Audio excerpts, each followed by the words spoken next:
Artinya siji nih.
Apa satu dua di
Bahan catur apa?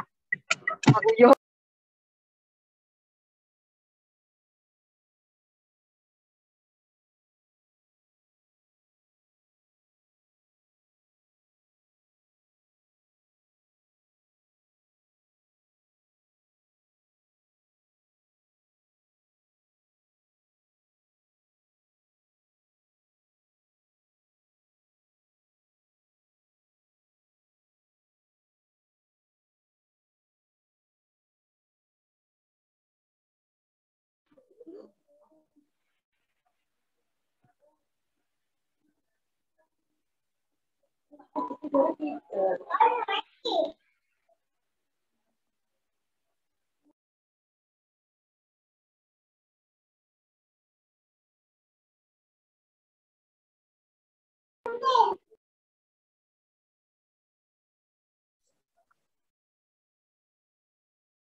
Tes 1, 2, 3. Masuk yang. Hai.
Baik, selamat pagi Bapak Ibu hadirin yang berbahagia. Sebentar lagi kita akan memulai acara kita pada pagi hari ini di hari kedua workshop Museum Sonobudoyo.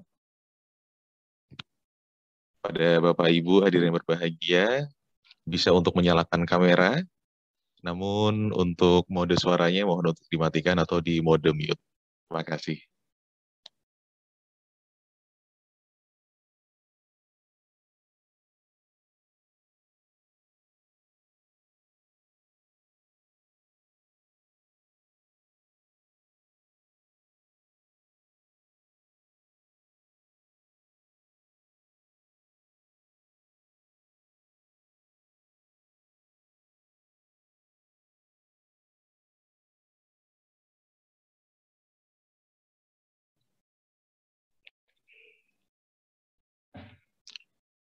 Assalamualaikum warahmatullahi wabarakatuh. Selamat pagi dan salam sejahtera bagi kita semua. Om Swastiastu, Namo Buddhaya, salam kebajikan, Rahayu. Yang terhormat Kepala Museum Sonobudoyo, Bapak Setiawan Sahli SEMM beserta jajaran. Yang kami hormati para narasumber, Bapak Salim dari Divisi Edukasi Komite Disabilitas Daerah Istimewa Yogyakarta. Yang kami hormati Ibu Yan Eka Ardianti, Eskem, Wakil Kepala Sekolah Khusus Autis Fajar, dan Bapak Ibu hadirin sekalian yang berbahagia. Puji syukur kehadiran Tuhan Yang Maha Esa sehingga kita dapat berjumpa pada rangkaian acara workshop pelayanan disabilitas di museum, di mana pada hari ini atau sesi kedua ini berfokus pada tema menuju museum ramah difabel. Kenalkan, saya Hari yang akan memandu acara kita pada pagi hari ini menjelang sampai selesai siang. Tentunya senang sekali saya dapat menyapa Bapak Ibu semua dan tentunya kami ucapkan selamat datang, Sugeng Rawuh dan terima kasih kepada seluruh peserta atas kehadiran dan antusiasnya untuk dapat mengikuti workshop kita hari ini. Kepada seluruh peserta, kami mohon untuk dapat mengaktifkan kamera dan dapat menonaktifkan suara dengan mode mute demi kelancaran dan kenyamanan bersama selama workshop berlangsung. Baik, Bapak Ibu hadirin yang kami hormati, pada pagi hari ini nanti kita akan dipandu oleh moderator kita, yakni Ibu Ratna Dewi Setianingsih SH, dan juga dipandu oleh 2 juru bicara isyarat yang nantinya juga akan dipandu oleh Saudara Yudi Aditya Nugraha dan Saudara Muhammad Muizuddin dari PLC. Baik, langsung saja kita ke pemaparan materi pertama, di mana pada pagi hari ini langsung akan dipandu oleh moderator kita, Ibu Ratna Dewi Setianingsih SH. Kepada Ibu Ratna Dewi Setianingsih SH, disilahkan. Terima kasih Mas Arya untuk waktu yang sudah dialihkan kepada saya. Selamat pagi Bapak Ibu, salam sejahtera untuk kita semua.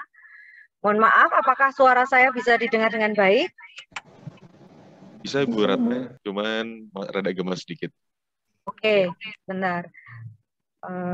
Saya akan kondisikan Pak Salim untuk dikecilkan. Pak Salim bisa dikecilkan? Ya. Bapak Ibu yang kami hormati dan kawan-kawan sekalian, seluruh peserta workshop pada pagi hari ini, mohon maaf karena kami mobile, jadi mungkin agak ada kendala sedikit, tetapi kami mohon di backup gitu nggih Mas Arya untuk proses hari ini, karena hari ini kami bertugas, saya dan Pak Salim, untuk mendampingi Ibu Yustisia Arif selaku staf khusus Presiden dalam kunjungan ke pelaksanaan vaksinasi di daerah Istimewa Yogyakarta dan tepatnya di Bantul. Instruksi ini baru kami terima kemarin sore, jadi mau tidak mau kami harus melaksanakan dua-duanya. Mohon maaf sekali lagi atas ketidaknyamanan ini. Semoga kita semua tetap diberi kelancaran di dalam proses workshop pada hari ini. Baik, narasumber pada pagi hari ini yang pertama, beliau adalah Bapak Salim, yang mana beliau menjabat sebagai Komisioner Komite Disabilitas Daerah Istimewa Yogyakarta di Divisi Edukasi, yang mana nanti Bapak Salim akan menyampaikan tahapan penyediaan aksesibilitas yang perlu dilakukan oleh museum untuk pengunjung disabilitas. Narasumber kita yang kedua ada Bu Yan Eka Ardianti SK, beliau guru sekolah khusus autis Fajar Nugraha, yang nanti akan menyampaikan metode atau cara pelayanan dan penyampaian informasi kepada pengunjung tunagrahita dan juga autis. Yang pertama saya perkenalkan dan saya sapa Bapak Salim, yang mana Bapak Salim ini riwayatnya lumayan wow gitu, karena beliau ini pengalaman di dalam pengabdian di masyarakat itu juga luar biasa, dan saat ini menjabat sebagai anggota Dewan Penasehat PPDI Sleman dan sebagai wakil ketua di PPDI Daerah Istimewa Yogyakarta. Dia juga sebagai sekretaris PPUA dan juga sekretaris KKBS di Boyong Selatan. Bapak Ibu, Pak Salim ini beliau disabilitas daksa, ahli melukis, dan beliau lahir di Boyolali 27 Juli 1968. Di usianya yang sudah 52 tahun, masih berkiprah di dunia disabilitas dengan menjabat di beberapa kepengurusan dan juga beberapa komunitas disabilitas. Baik, saya sapa Pak Salim. Untuk selanjutnya waktu 45 menit kami berikan kepada Pak Salim untuk menyampaikan paparannya, melanjutkan sesi workshop di hari kedua setelah hari pertama kemarin kita lalui bersama dengan Gus Anes dan Mas Rizky. Begitu Pak Salim, selamat pagi dan waktu saya haturkan sepenuhnya kepada Pak Salim. Terima kasih. Monggo Pak Salim.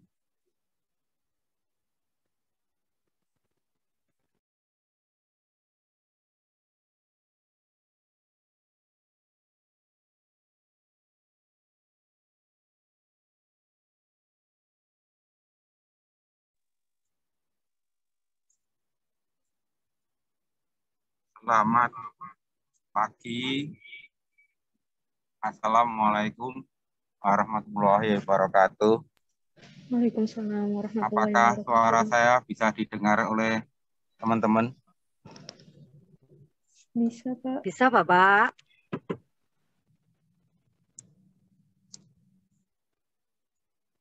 Yang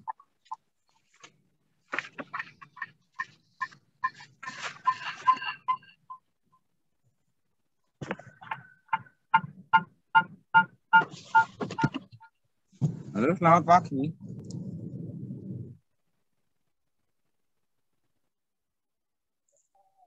Ya, selamat pagi, Pak. Oke, mohon maaf ini sinyalnya mungkin agak kurang stabil gitu. Oke. Sekali lagi kami sampaikan ucapan banyak terima kasih kepada seluruh panitia workshop museum pada hari ini dan juga kepada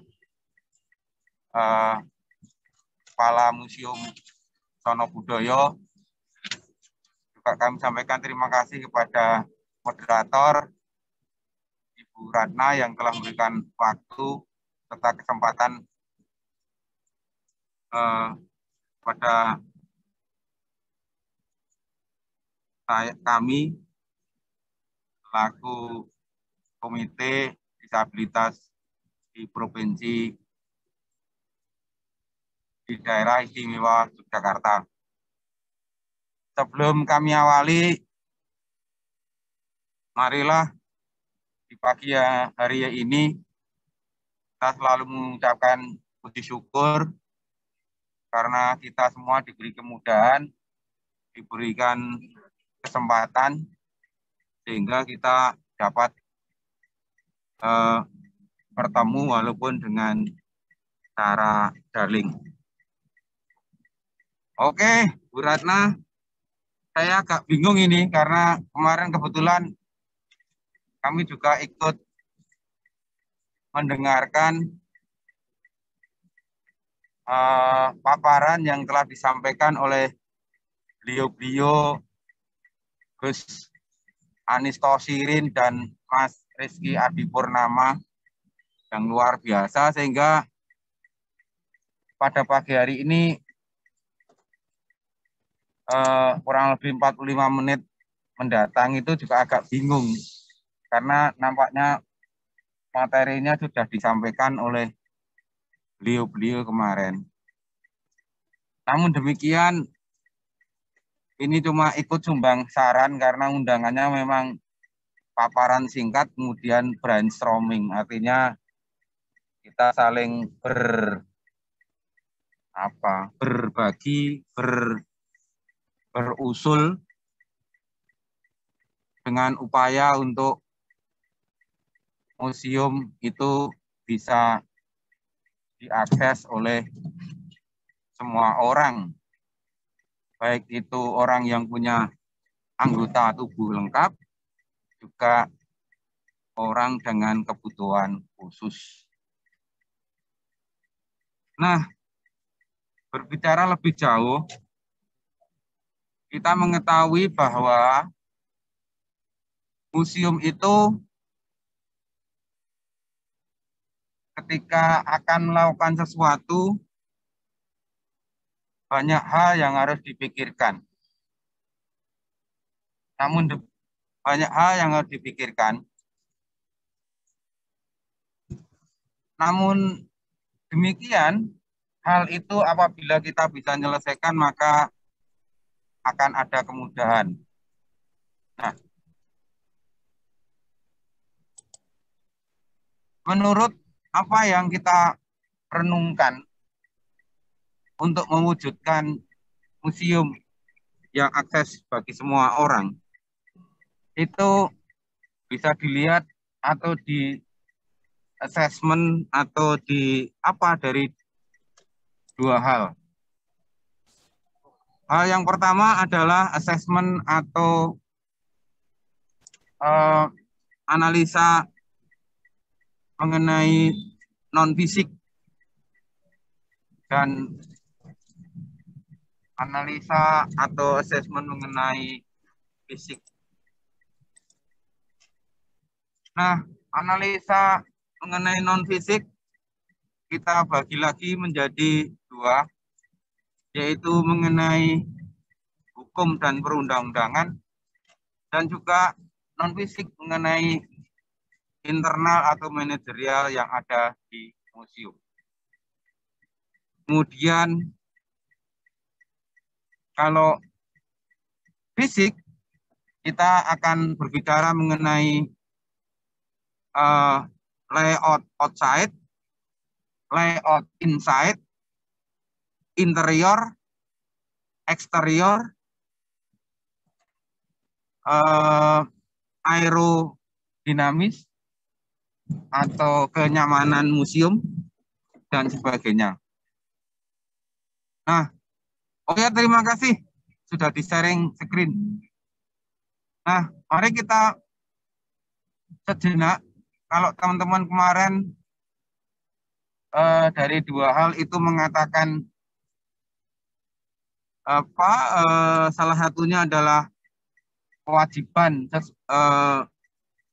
pemilik gedung atau pengelola gedung atau apa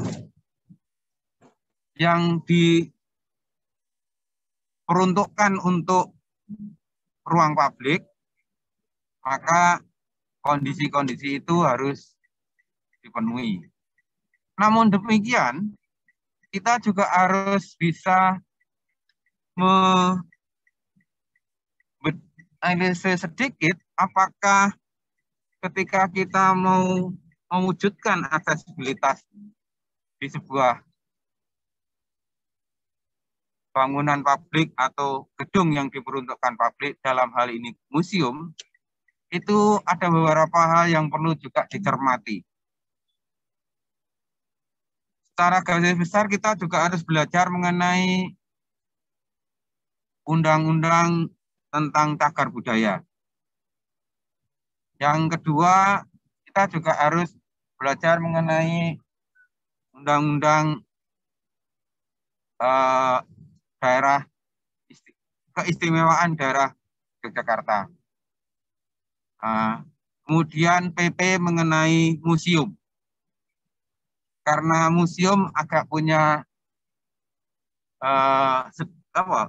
kekhususan tersendiri.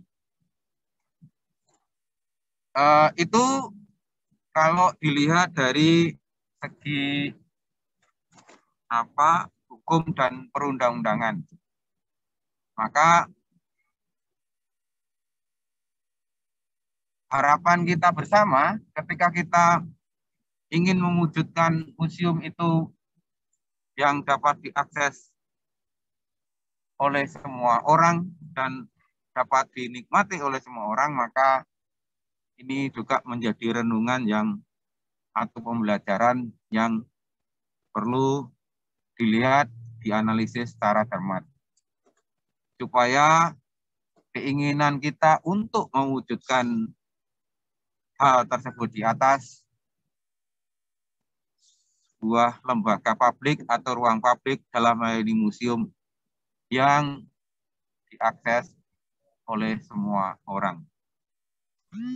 Namun, kalau boleh sedikit mengapresiasi, ini adalah satu langkah kemajuan yang kalau kita bisa flashback jauh sebelum itu adalah Yogyakarta sebetulnya sudah memulai di beberapa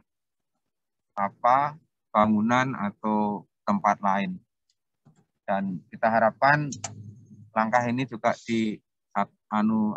diikuti oleh lembaga atau ruang publik yang lain.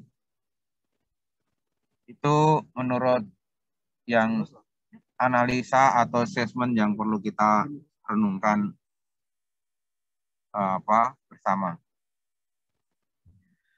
Tadi kami sampaikan bahwa selain asesmen secara yuridis dan perundangan, kita juga melihat secara SDM-nya. Karena kita tahu bahwa satu langkah kemudian adalah mengenai SDM atau sumber daya dari manajemen atau pengelola museum itu sendiri untuk upgrading dan mengetahui mengenai langkah apa ketika kami menerima orang yang punya kebutuhan khusus. Ada hal-hal yang perlu dicermati dalam hal ini karena tidak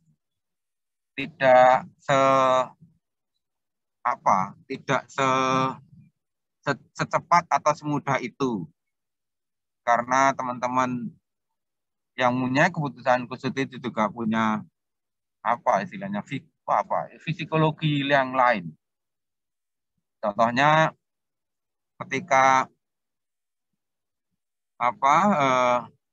kita berkomunikasi dengan teman-teman tunanetra, maka minimal kita harus menyampaikan saya di posisi mana, di depannya, di sebelah kanan, di arah jam 3, di arah jam 9, atau di arah jam 6. Itu satu, misalnya untuk teman-teman tunanetra. Hal itu juga perlu diketahui oleh semua. Hal lain juga mengenai bagaimana ketika kita melayani untuk teman-teman tunanetra ketika berjalan. Kadang orang dengan gagap gembira ketika melihat seorang yang mempunyai kebutuhan khusus teman-teman netra, itu langsung ditekel, digeret atau dituntun. Padahal itu tidak seperti itu. Yang perlu adalah ketika silakan, ini pundak saya sebelah kiri. Nah, kita bisa membayangkan kalau teman-teman itu kemudian dipegang kemudian dituntun, tidak kita beri pengertian kan, kalau ada sesuatu kan berbahaya. Itu sekilas cerita kalau peningkatan atau upgrading skill atau upgrading pengelola untuk pemahaman teman-teman disabilitas.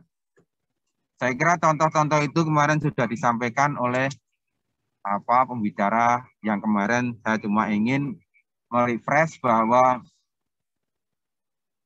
kebutuhan khusus atau orang berkebutuhan khusus itu banyak model dan ragamnya, yang kemarin juga sudah disampaikan oleh teman-teman menurut atau yang sudah disahkan dalam UU nomor 8 tahun 2016. Jadi hal itu juga perlu ditingkatkan skill atau kemampuan atau keinginan bersama untuk mewujudkan museum yang akses bagi semua. Nah, setelah itu kita sedikit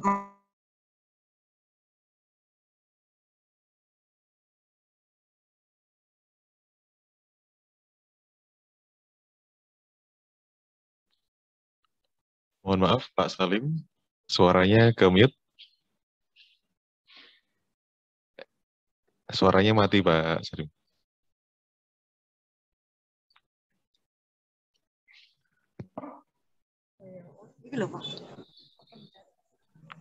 Oh ya, sampun on lagi. Ampun, Pak Salim. Monggo. Matur suwun. Waduh, tadi agak lupa ini kebetulan. Oke, tadi kita sudah bicara mengenai non fisik yang itu perlu disiapkan dalam arti ketika kami nyambut atau kedatangan atau apa, kalau punya pengunjung yang punya kebutuhan khusus, dan itu semua sudah disampaikan oleh teman-teman yang pendahulu. Nah, kita tahap selanjutnya adalah asesmen mengenai fisik. Fisik dalam ini kalau boleh dibagi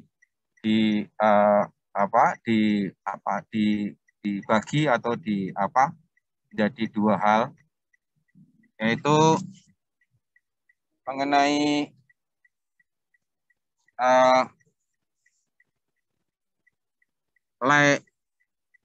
layout outside dan layout inside.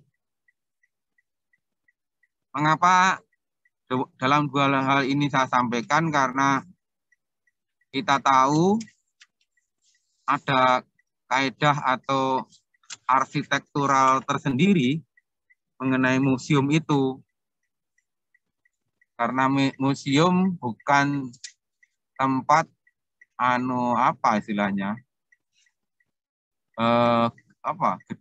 gedung atau ruang ruang pamer, atau kalau dikatakan, kalau contohnya seperti misalnya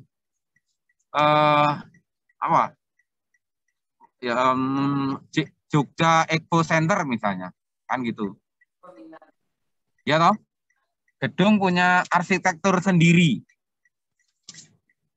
Nah, gimana gedung itu museum itu punya keunikan karena dia diatur oleh PP nomor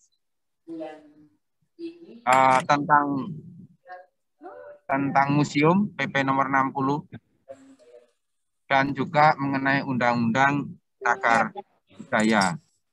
Artinya museum mempunyai fungsi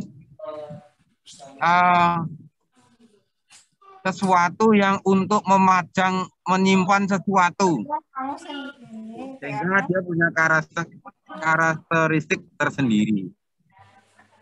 Mengapa demikian saya sampaikan? Karena ketika kita bicara outlet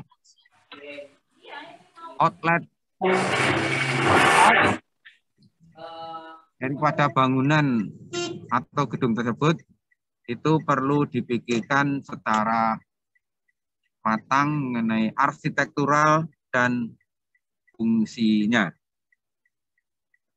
Seperti yang saya sampaikan tadi, bahwa museum itu punya slide selanjutnya, Pak, mengenai fungsi museum. Yang kita tahu bahwa ketika melihat fungsi museum, maka bangunannya pun juga menyesuaikan. Itu yang ingin saya sampaikan. Karena museum berfungsi sebagai tempat penyimpanan atau perawatan atau mengenai benda-benda cagar budaya, dan museum merupakan tempat sebagai lembaga publik dan ruang publik, dan museum diharapkan juga sebagai tempat untuk berwisata, tempat untuk refreshing. Nah, ketika kita untuk mendesain sebuah bangunan atau memanfaatkan bangunan atau memfungsikan bangunan yang ada, karena di Jogja ini juga punya karakter tersendiri. Don Sewu ini rata-ratanya adalah berundak, karena dilihat dari arsitek, selain artistiknya, dilihat dari arsiteknya, ciri khasnya, dan sebagainya. Ini perlu pemikiran yang dalam untuk mendesain atau mungkin menambahi, merenovasi atau menempelkan istilahnya. Ya nuwun sewu, kalau kebanyakan kan mesti berundak dan sebagainya. Dan itu tidak salah karena itu memang fungsi museum. Fungsi bangunan yang difungsikan untuk museum. Beda kalau misalnya bangunan yang difungsikan untuk ruang pamer atau katakanlah Jogja untuk expo, katakanlah itu akan beda lagi. Itu yang ingin saya sampaikan, maka studi lanjutnya atau analisisnya adalah analisis fisik, khususnya adalah untuk layout outside. Layout outside kita tahu dari depan, dari tampilan awal. Itu saya kira itu yang perlu kita pelajari juga, yang perlu kita analisis juga, yang perlu kita assessment juga. Di ruang depan kita sudah tahu hal-hal apa yang perlu disiapkan, hal-hal apa yang perlu disiapkan untuk mewujudkan sebuah tempat museum yang aksesibilitas, tempat gedung museum yang artistik dan juga bukan kejawen ya, apa istilahnya, corak tradisionalnya tetap muncul. Nah itu kan perlu observasi, assessment yang menyeluruh. Dan juga dikaitkan yang kami sampaikan tadi mengenai mengenai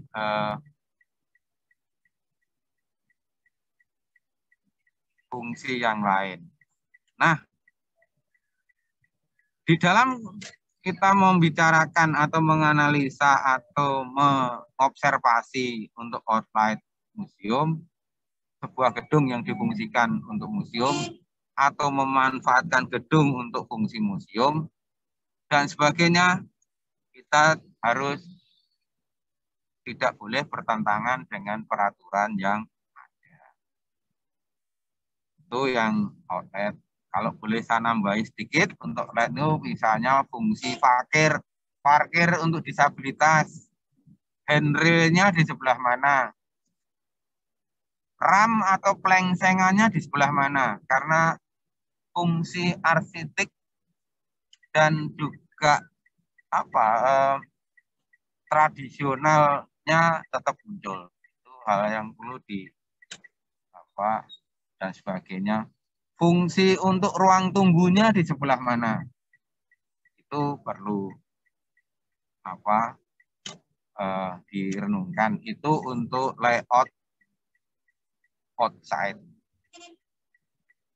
Kemudian ketika kita mendirikan atau membangun atau merenovasi atau ingin menerapkan, itu ada ada Kepmen PU nomor 14 tahun 2017, di mana PP itu atau Kepmen PU itu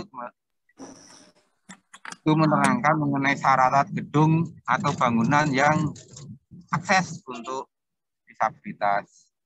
Baik pintunya harus lebarnya berapa, nanti di slide semua ada. Mungkin bisa di-share ke teman-teman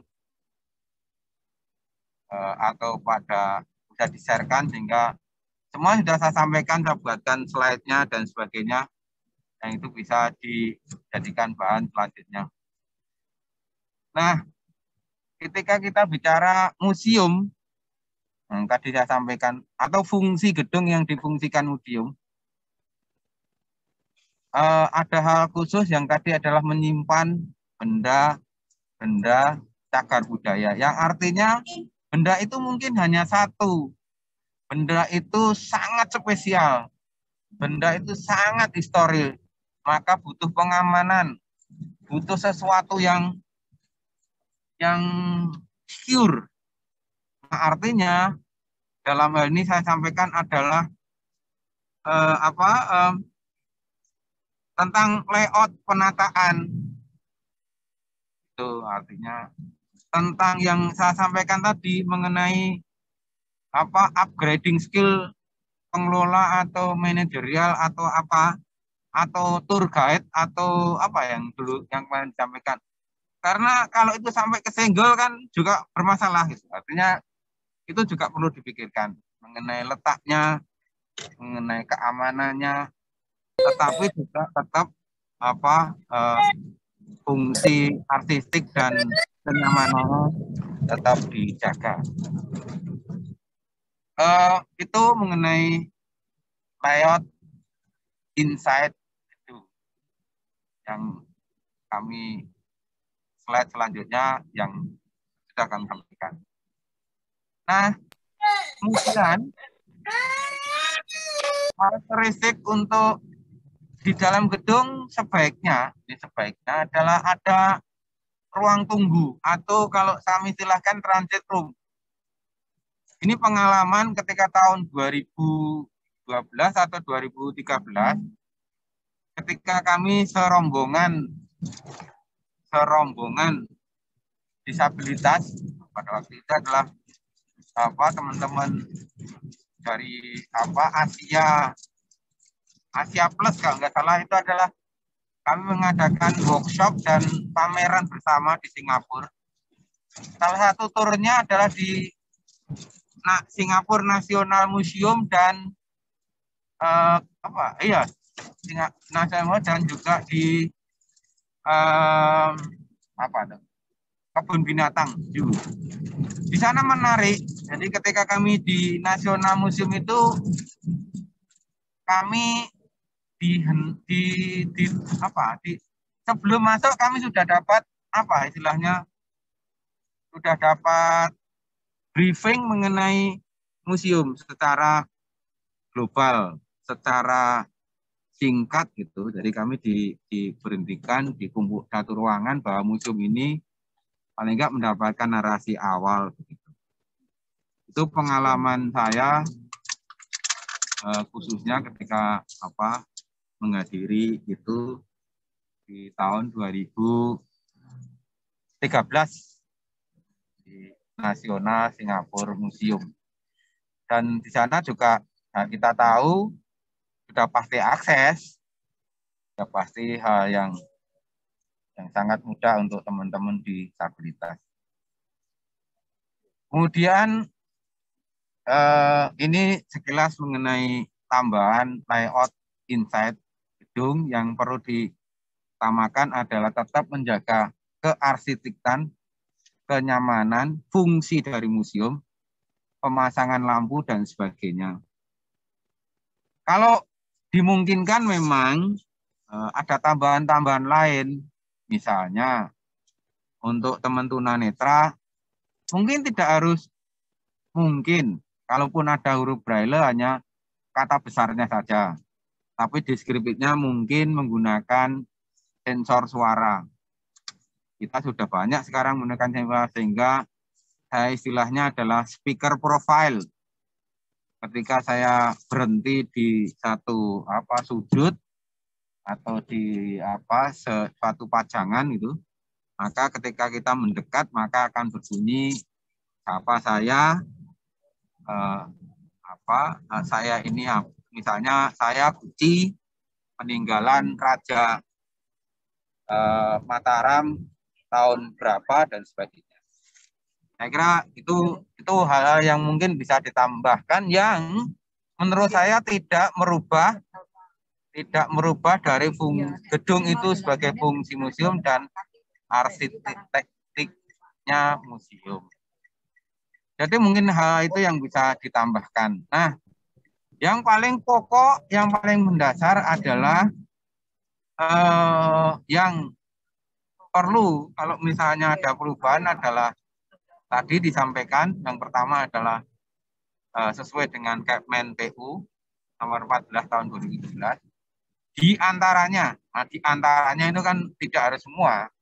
Karena kalau kita mau menghendaki 100, tidak apa-apa. Kalau memang kita bisanya baru 60 kan juga apa, 70, 80 kan juga tidak apa-apa. Karena begitu. Itu yang bisa kami sampaikan. Itu semua mengenai prasyarat gedung yang sudah terbitkan oleh Kemenpu. Nah, untuk selanjutnya adalah mengenai hal yang perlu, karena perlu ini kan perlu diskusi panjang. Itu adalah kalau kita mau nemplek ke beberapa, kalau misalnya ada di pemasangan lampu, speaker profile, dan sebagainya itu kan tidak merubah keseluruhan. Tapi ada beberapa yang mungkin merubah secara agak sedikit banyak, misalnya persyarat untuk kamar mandi, itu kan mengenai pintu, luasan kamar mandi, itu kan ada satu, itu kan ada yang perlu ditemplek di situ untuk memenuhi itu. Itu kan perlu diskusi apakah gedung ini karena gedung cagar budaya bertentangan enggak? Boleh enggak? Kan begitu. Kalau misalnya boleh, fine-fine saja. Kalau tidak boleh, bagaimana? Nah, itu juga perlu sosialisasi yang panjang. Keinginannya untuk teman-teman disabilitas bisa mengakses, tetapi pihak lain yang belum paham akan menganggap bahwa, oh itu terjadi perlombaan karena itu gedung atau bangunan itu adalah bangunan cagar. Hanya seperti itu. Jadi hal itu yang perlu juga menjadi pencermatan sebelum kita melangkah lebih lanjut. Tapi sekali lagi kami sampaikan terima kasih. Kami sebagai komite yang di mana Dinas Kebudayaan dalam hal ini PT Museum Zona Budaya berkeinginan atau ikut mewujudkan daerah istimewa Yogyakarta sebagai daerah yang ranah disabilitas sesuai dengan amanat Perda nomor 4 tahun 2012. Mungkin masih banyak hal yang harus kami sampaikan, namun ini nampaknya tadi Bu Ratna selaku moderator memberikan waktu 45 menit, ini sudah 44 menit dan banyak hal karena di dalam undangan adalah salah satunya kita melakukan brainstorming, maka mari kita mengkritisi atau kita memberikan masukan bersama-sama supaya museum atau keinginan daripada Dinas Kebudayaan Provinsi Daerah Istimewa Yogyakarta dalam hal ini PT Museum Budaya dapat mewujudkan keinginan mimpinya menjadi museum yang akses bagi semua. Saya kira itu paparan dari saya, Bu Ratna. Apabila ada kekurangan dan kurang jelasnya, kami mohon maaf. Kami akhiri. Wassalamualaikum warahmatullahi wabarakatuh.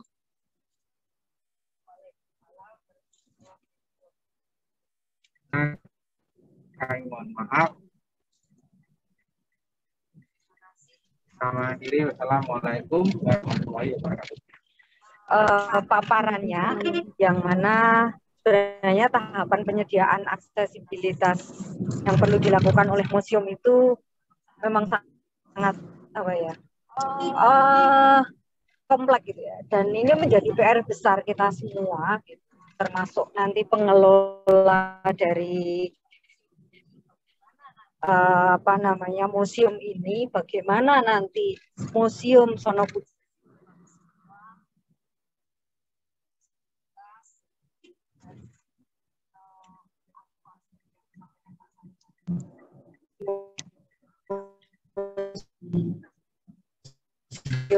yang aksesibel bagi semua, tidak hanya bagi penyandang disabilitas.